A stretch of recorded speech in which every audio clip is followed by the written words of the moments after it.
अगर आपके वालिद को, वालदा को या घर में किसी को भी डायबिटीज़ मेलाइटिस यानी शुगर का मसला है तो ये वीडियो आपके लिए इंतहाई बेनिफिशियल हो सकती है। इसको समझने की कोशिश करना, क्योंकि अगर आपने ये वीडियो समझ ली ना तो आपको सब समझ आ जाएगा, और समझ के जिनको है आपकी फैमिली में उन्हें भी समझाना, उन्हें भी दिखाना। सबसे पहले तो ये समझ लें कि जो डायबिटीज़ होती है वो हर किसी को एक तरह की नहीं होती। जो डायबिटीज़ की जनरल टाइप होती है ना, वो होती है दो किस्म की। थर्ड जो है वो कंडीशनल है, मतलब वो टेम्परेरी होती है, कुछ कंडीशन की वजह से होती है, उस कंडीशन में होती है। पहली जो डायबिटीज़ की टाइप है उसे हम कहते हैं टाइप 1 डायबिटीज़। टाइप 1 डायबिटीज़ जो है वो एक ऑटो इम्यून डिसऑर्डर है। ऑटो इम्यून डिसऑर्डर वो होता है जो आपके कुव्वत मुदाफ़ियत में खराबी की वजह से जन्म लेता है। इसमें होता क्या है, इसमें आपका जो पैंक्रियाज है ना, जो लबलबा है, वो उसके अंदर बीटा सेल्स होते हैं, वो इंसुलिन प्रोड्यूस करते हैं।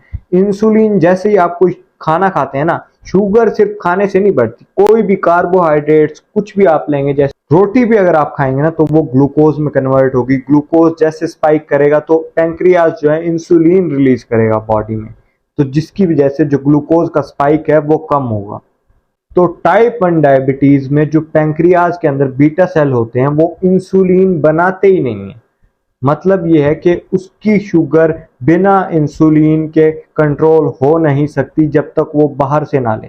तो उसका कोई इलाज नहीं है सिवाय इसके कि वो इंसुलिन लगाए। और ये जो होती है ये अर्ली एज में होती है, 20 साल, 25 साल, 30 साल, इस तरह की जो अर्ली एज होती है उसके अंदर ज़्यादातर 90% तक जो होती है वो टाइप 1 डायबिटीज़ होती है। तो इसकी मैनेजमेंट में उस बंदे को इंसुलिन लगानी ही लगानी पड़ेगी, वरना उसकी डायबिटीज़ कंट्रोल नहीं होगी। दूसरी जो टाइप होती है उसको हम कहते हैं टाइप 2 डायबिटीज़। जो ये होती है ये इंसुलिन डिपेंडेंट नहीं होती, ये इंसुलिन के बगैर भी ठीक हो सकती है। इसमें क्या होता है, इसमें आपकी जो बॉडी है, जो पैंक्रियाज है, वो इंसुलिन बनाता है, लेकिन जो आपके बॉडी के सेल हैं वो रेजिस्टिव हुए होते हैं, मतलब वो इंसुलिन को अपटेक नहीं करते, उसकी रीअपटेक नहीं करते, मतलब उसको इस्तेमाल ही नहीं कर पाते, रेजिस्टेंस हो जाती है उनकी।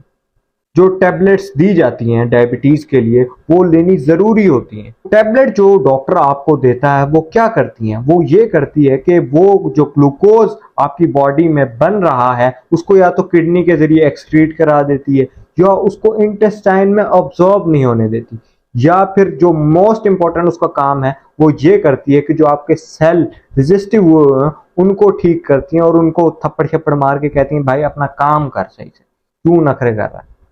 तो जो टाइप 1 थी उसके लिए इंसुलिन जरूरी है, उस बिना उसका इलाज नहीं होगा।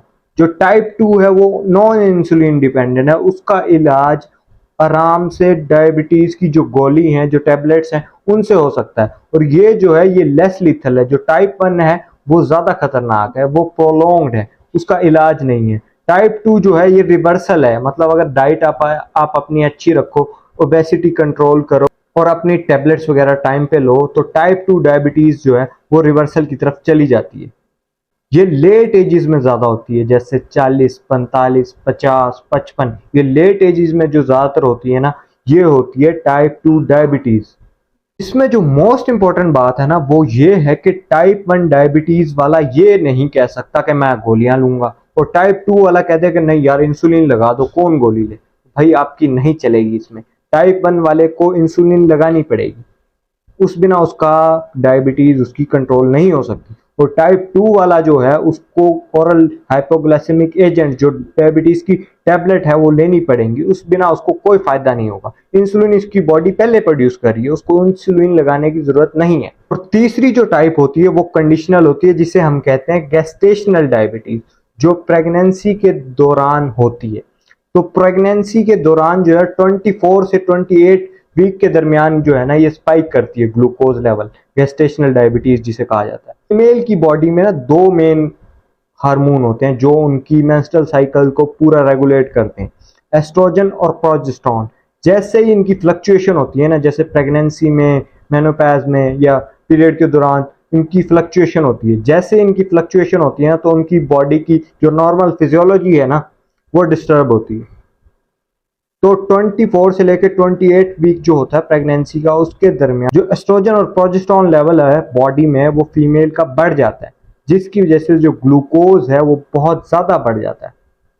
ये जो होती है ये कंडीशनल होती है, ये मतलब प्रोलॉन्ग नहीं होती। जैसे आप उस कंडीशन से निकल जाएंगे तो ये भी खत्म हो जाएगी। और जो एक और टाइप होती है उसे कहते हैं MODY, maturity onset diabetes of youngs, जो बहुत कम उम्र के बंदों को होती है, जैसे 20 साल, 18 साल, 25 साल। इनको जो होती है वो ज्यादातर जो होती है ये जेनेटिक ससेप्टिबिलिटी की वजह से होती है, यानी उनकी फैमिली हिस्ट्री इस तरह की होती है। जो एक मोस्ट इंपॉर्टेंट बात यह है कि अगर आप डायबिटीज अपनी कंट्रोल नहीं करते या आपको पता नहीं है कि आपको कौन सी डायबिटीज है तो वो कंट्रोल भी नहीं होगी। और अगर आप अपनी डायबिटीज को कंट्रोल नहीं करते तो आपकी डायबिटीज आपकी 3 गुना ज्यादा चांसेस बढ़ा देती है आपको हार्ट डिजीज हो जाए। हार्ट डिजीज, हाइपरटेंशन हो सकती है। जब डायबिटीज कंट्रोल नहीं होती तो वो जो स्मॉल कैपिलरीज हैं वो रप्चर होने लग जाती हैं, वो हार्ड होने लग जाती हैं, तो और ज्यादा आपको हार्ट डिजीज का मसला हो सकता है। अगर आप अपनी डायबिटीज कंट्रोल नहीं करेंगे, हार्ट डिजीज आके उससे गले मिल जाएगी। तो ये जो वीडियो है इसको समझ लें अच्छी तरह, और जिनको है आपकी फैमिली में उन्हें भी समझा दें। अल्लाह निगहबान।